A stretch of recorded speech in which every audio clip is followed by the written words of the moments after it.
जमलेल्या माझ्या तमाम हिंदू बांधवांनो, भगिनी आणि मातांनो,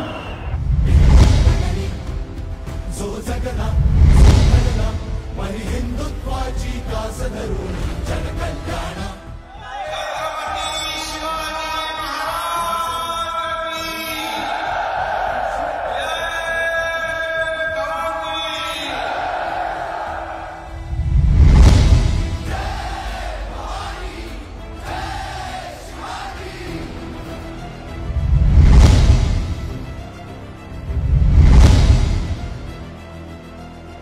मला एकच शब्द आठवतो दिघे साहेबांना, एकनाथ आता तुला लाखोंचे अश्रू पुसायचे आहे, तुला रडून चालणार नाही. ते शब्द आजही माझ्या कानामध्ये आहेत, आजही माझ्या कानात आहेत आणि मी अख्खा महाराष्ट्र माझा परिवार समजतो.